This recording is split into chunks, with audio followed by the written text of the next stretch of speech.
ඉදිරි දශක දෙක ඇතුළත ලෝකයේ අපි කවදාවත් නොහිතපු විදිහේ පුදුමාකාර පෙරළියකට ලක් වෙන්නේ නියමිතයි කියලා කිව්වොත් රේ කර්ස්වෙල් වගේ දූරදර්ශී තාක්ෂණික චින්තකයන්ගේ අතිශය නිවැරදි අනාවැකි පදනම් කරගෙන කෘත්‍රිම බුද්ධිය, ධනවාදය සහ අනාගත මානව මනස කොයි වගේ වෙයිද කියලා හොයලා බලන අපූර්ව විවරණයක් තමයි අද අපි ගෙනෙන්නේ.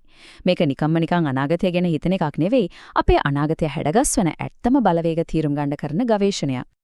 අද අපි මේ විවරණයෙන් කතා කරන්න බලාපොරොත්තු වෙන ප්‍රධාන මාතෘකා ටික තමයි මේ. ඝාතීය වර්ධන එන්ජින, මහා විසන්ධි වීම, අනන්ත ජීවේ හඹා යාම, සිංගියුලරිටි සහ මානව විඥානය, නව උපස්ථಿತಿවාදය සහ අවසාන වශයෙන් අනාගතයේ අසත්‍යකරණය. මේක ඇත්තටම ප්‍රතික්ෂේප කරන්න බැරි ගණිකයේ ඉඳන් විශ්වයේ දාර්ශනික ස්වභාවය දක්වාම යන මාර්ම රසවත් ගමනක් වේවි. හරි, අපි පළවෙනි කොටසට යමු. 1. ඝාතීය වර්ධනයේ එන්ජින හෙට දවසේ ගණිතය. අනාගතය ගැන කරන මේ හැම පුදුම හිතෙන අනාවැක්‍යකම පදනම හැංගිලා තියෙන්නේ ගණිතය ඇතුලේ.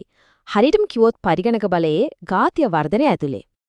අපි මේ ගැන පොඩ්ඩක් ගැඹුරින් හිතලා බලමු. සාමාන්‍යයෙන් මිනිස් මොළයේ හැඩගැහිලා තියෙන්නේ රේඛීයව. ඒ කියන්නේ එකින් එක ඉස්සරහට යන විදිහට හිතන්නනේ. පියවර 20ක් ඉස්සරහට තිබ්බොත් අපිට ලැබෙන්නේ 20යි. හැබැයි තාක්ෂණීය වර්ධනය හැම නෙවෙයි. ඒක ඝාතීයයි. ඒ කියන්නේ හැම පියවරකදීම ඒක දෙගුණ වෙවි ඉස්සරහට යනවා. මේ මූලික වෙනස අවබෝධ කරගන්න එක මේ මුළු කතාවම තේරුම් ගන්න පාදනම වෙනවා. දැන් හිතන්න අරලගේ දෙගුණ වෙන පියවර 20ක් ඉස්සරහට තිබ්බොත් උත්තරේ මොකක් වේද කියලා. මිලියනයක්. ඔව්, හරියටම මිලියනයක්. රේඛීයව හිතන අපිට 20ක් වෙන තැන ඝාතීය ලෝකයකදී ඒක මිලියනයක් වෙනවා. ඉදිරි අවුරුදු 20 ඇතුළත පසුගිය අවුරුදු 200ටම වඩා ලොකු වෙනසක් ලෝකයේ වෙන්නේ අන්නේ ගණිතමය සත්‍ය නිසායි.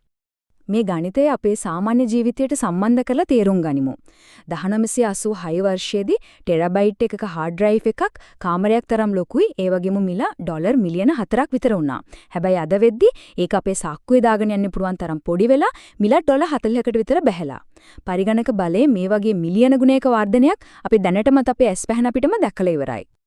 දැන් අපි බලමු දෙවෙනි කොටස. 2. මහා විසන්ධි වීම. ආර්ථික ආදර්ශයන් වෙනස් වීම. මේ දැවැන්ත පරිගණක බලය කම්කරු බලකායට ගැටෙනකොට සමාජයට මොකද්ද වෙන්නේ කියලා දැන් අපි සාකච්ඡා කරමු. මේකට අපි කියනවා ආර්ථිකයේ මහා විසන්ධි වීම කියලා. අනාගතයේදී පෞද්ගලික ආයතන සාමාන්‍ය සේවකයන් වෙනුවට කෘත්‍රිම බුද්ධි නියෝජිතින්ව, ඒ කියන්නේ AI ඒජන්තවරුන්ව කුලියට ගන්න පටන් ගනීවි. 2030 වසර වෙද්දී දැනුව මත පදනම් වුණු එක සේවකයෙක්ව AI හරහා ප්‍රතිස්ථාපනය කරන්න යන වියදම ඩොලර් 10000කට වඩා අඩු වෙයි කියලා තමයි අනාවැකි පළ වෙන්නේ. ඒ කියන්නේ සාම්ප්‍රදායික ශ්‍රමයේ වටිනාකම හිතා ගන්න බැරි වේගයකින් පහළ බහිනවා. සාම්ප්‍රදායික රැකියාව නැති වෙලා යනකොට සමාජයේ ඇතුලේ මානව තිරසාර භාවයේ ඉලක්ක කරගත්තු අමුතුම විදිහේ රැකියාව නිර්මාණය වෙන්න පුළුවන්. මේ අදහස පොඩ්ඩක් හිතලා බලන්න. තෙල් ඉඳකින් තෙල් නිස්සාරණය කරන වගේම අද සමාජ මාධ්‍ය කරන්නේ මිනිස්සුන්ගේ අවධානය සහ හැඟීම් නිස්සාරණය කරන එක. සමාගම්වල ලාභය වෙනුවෙන් සමාජයේ දේශපාලනිකව ජුවීකරණය කිරීම වගේ දේවල් අනාගතයේදී ලොකු කර්මාන්තයක් බවට පත් වෙන්න ඉඩ තියෙනවා. මේ සිදුවීම් පෙළ ගැසෙන කාල රේඛාව දිහා බැලුවොත් අපිට තේලෙනවා අපි මේ යන්නේ ආර්ථික වෙනසකට විතරක් නෙවෙයි ඊට වඩා ගොඩක් ලොකු ජෛව විද්‍යාත්මක පෙරළියකට කියලා. 2030 දී රැකියාව වෙළඳපොළ සම්පූර්ණයෙන් වෙනස් වෙද්දී 2032 සහ 2040 වෙද්දී ඒක අපේ මිනිස් ආයු කාලය අභියෝගයට ලක් කරන තැනකට ගමන් කරනවා. වේගය අතරක පුදුම සහගතයි. එතනින් අපි එනවා 3 වෙනි කොටසට. 3. අනන්ත ජීවියේ හඹා යාම. මානව ආයු කාලය වෙනස් කිරීම. ආර්ථික බාධාවන් පැත්තකින් තිබ්බොත් මරණීය ජය ගැනීම. එහෙමත් නැත්නම් අනන්ත ජීවිය කියන එක දැන් හුදු විද්‍යා ප්‍රබන්ධයක් නෙවෙයි. ඒක විද්‍යාත්මක කුතුහලයෙන් යුතුව බැලිය යුතු සත්‍යයක් බවට පත්සෙමිනුයි තියෙන්නේ. මේකෙන් අපූර්වට පැහැදිලි වෙනවා අපි මේ ගමනේ දැනටමත් කොච්චර දුරක් ඇවිද්ද කියලා. 1920 ගණන් වල මිනිසුන්ගේ සාමාන්‍ය ආයු කාලය අවුරුදු 50 ගණන් වල තිබුණේ.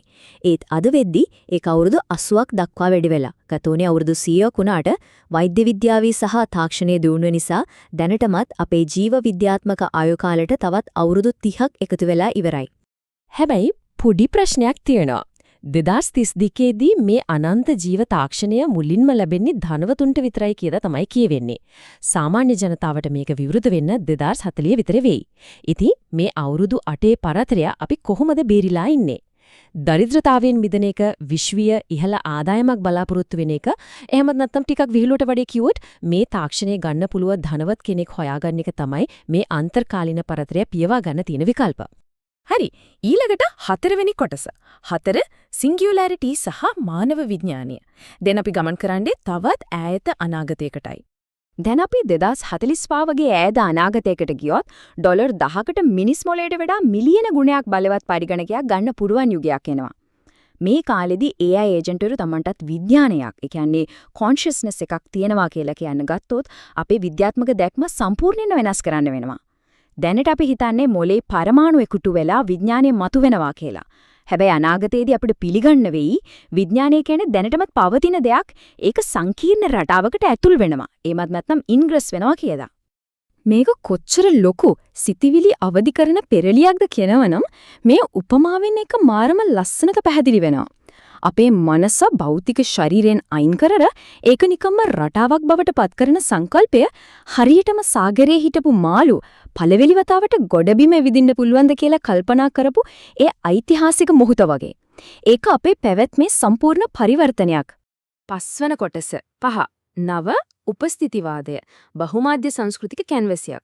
මිනිස් මොලේ කෙලින්ම පරිගණකත් එක්ක සම්බන්ධ වුණාම අපේ කලාව සංස්කෘතිය කොහොම හැඩගැසේද කියලා දැන් අපි බලමු. මේකට අපි කියනවා නව උපස්ථිතිවාදය. එහෙම නැත්නම් නිව් ඉම්ප්‍රෙෂනිසම් කියලා. අනාගතයේදී කලාව කියන්නේ ශබ්දයට හරි රූපයට හරි සීමා වුණු දෙයක් නෙවෙයි. කවියක රිද්මයට ගැළපෙන විදියට මල්පාත්තියක් නිර්මාණය කරන එක, සංගීත ස්වරයකට කවියක් කොතන එක, එහෙම නැත්නම් ඇඳුමක් අඳිනවා වගේ වෙනත් මනසක් තමන්ට පැලඳ ගන්න එක මේ භෞතික සීමාවන් නැති අලුත් යුගයේ සාමාන්‍ය සංකල්ප බවට පත් වෙන්න පුළුවන්. මේක මෙන අනිත් අතිශය විස්මිත අදහස තමයි මේක. මානව වර්ගය ජෛව විද්‍යාත්මක නොවන පළමු බුද්ධිය එක්ක දැනටමත් සම්බන්ධ වෙලා ඉවරයි කියලා අපිට තර්ක කරන්න පුරුවන්. ඒ කොහොමද? ගණිතය හොයා ගැනීම හරහා. ඔව්, ගණිතය කියන්නේම තමන්ගේම රටාවන් තියෙන ගැටලු විසඳන අමුතුම විදිහේ බුද්ධියක්. අනාගතයේන කෘත්‍රිම බුද්ධිය කියන්නේ මේ වගේම පදාර්ථයෙන් තොර බුද්ධිමය රටාවන්ම තමයි. අපේ අවසාන කොටසට අපි ආවා. 6. අනාගතය අසත්‍යකරණය වියුක්ත සංකල්ප පරීක්ෂා කිරීම. මේ වියුක්ත න්‍යායන් පරීක්ෂා කරන්නේ කොහොමද කියලා අපි දැන් සාකච්ඡා කරමු. ඉතින් මෙතන තියෙන වැදගත්ම කාරණය තමයි මේ අනාගත අනාබැකි නිකම්ම කතාන්දර නෙවෙයි කියලා තහවුරු කරගන්නේ කොහොමද කියන එක. විද්‍යාත්මක වෙන්න නම් ඒක අසත්‍ය කරන්නත් ක්‍රමයක් තියෙන්න ඕනේ. ඒ නිසාම මේ විඥානීය රටාවන්ට ඇතුල් වෙනවා කියන එක පරීක්ෂා කරන්න අලුත් මාධ්‍යන ක්ෂේත්‍රයක් ගොඩනගන්න වෙනවා. මෘදුකංග හරි සෛල හරි පාවිච්චි කරලා රටා හදන එක තමයි පළවෙනි පියවර. ඊට පස්සේ ඒ රටා තුලින් ඉගෙන ගන්නවා වගේ චර්යාවාදී ලක්ෂණ පෙන්눔 කරනවාද කියලා බලන්න ඕනේ. ඒකෙන් අපිට තීරණය කරන්න පුළුවන් මේක හුදු මතවීමක්ද එමත් නැත්නම් ඇත්තටම විඥානයේ ඇතුල්වීමක්ද කියලා. අනික මේ සම්පූර්ණ ඝාතීය වර්ධන න්‍යාය බිඳ වැටෙන්න පුළුවන් සාධකක් තියෙනවා. පරිගණක බලයේ වර්ධනය බලාපොරොත්තු වන වේගයෙන් වෙන්නේ නැත්නම් කර්මාන්තවල AI පාවිච්චි අඩු වෙනවා නම් වෛද්‍ය විද්‍යාව දියුණු වුණත් මිනිස් ආයු කාලය පහත වැටෙනවා නම් එහෙමත් නැත්නම් AI විඥානය ගැන කතාබහ යටපත් වෙලා යනවා නම් අන්න ඒ වගේ දේවල් වුණොත් මේ කතා කරපු අනාගත අනාවැග සම්පූර්ණයෙන් සාවද්‍යයි කියලා ඔප්පු වෙනවා. අවසාන වශයෙන් කිව්වොත් මේ වෙනස්කම් වලට අපි බිය විය යුතු නැහැ. මුළු විශ්වෙම ෆ්‍රැක්ටල් රටාවන්ගෙන් හැදුණු ව්‍යුහයක් නම් අනාගතයේ අපේ භෞතික පැවැත්ම වෙනස් වුණත් අපේ මූලික සාරය එහෙමම තියේවි. මානව වර්ගයා විදිහට අපි බැස යන හිරුට බිය විය යුතුද? එහෙමත් නැත්නම් භෞතික සීමාවන්ගෙන් මිදිලා අනන්තයට මැකී යන අපේ සෙවණෙල්ලි සතුටින් වැළඳගත යුතුද?